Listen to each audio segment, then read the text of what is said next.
O političnem kadrovanju komentar dneva Matej Makarovič.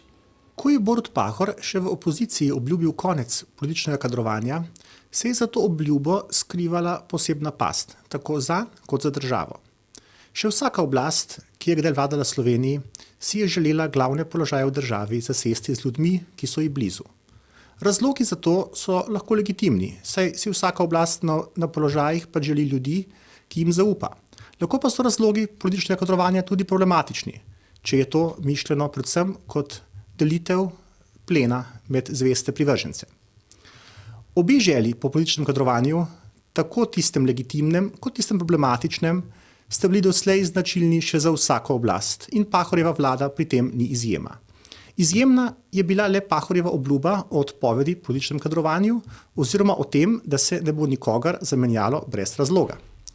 Kaj torej storiti, če si oblast želi politično kadrovati, a tega kar brez razloga ne more storiti? Preprosto, razlog je treba najti in če ga ni, si ga je treba pač izmisliti. Zato je treba tistega, ki je položaj zasedel pod prejšnjo vlado, od vladnih uradov pa do tožilstva, najprej očrniti s takšnimi ali drugačnimi obtožbami in šele nato odstraniti. Najprej diskreditirati, potem likvidirati. Tudi če bo odstranjeni čez nekaj let po sodni ali kakšni drugi poti dokazal svojo nedolžnost, ne bo takrat zgodba že končana in poti nazaj ne bo več. Če se je pod Janševo vlado govorilo o kadrovskem cunamiju, imamo pod Pahorjevo vlado verjetno bolj opraviti z nekakšnim valom gnojnice, ki ljudi najprej pošteno umaže in šele potem odplakne.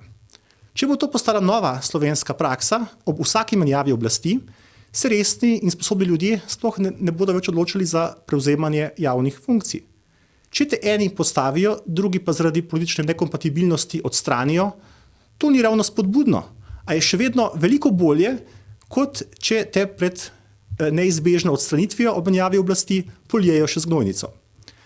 A da ne bo nesporazuma, nikakor ne trdim, da so tudi vsi, ki so v teh dneh deležni policijskih preiskav, samo nedolžne žrtve, še zdaleč ne. Vsakdo mora nositi odgovornost za svoje ravnanja. Prav je, da se po pravni poti brezkompromisno obračuna tako s korupcijo, kot s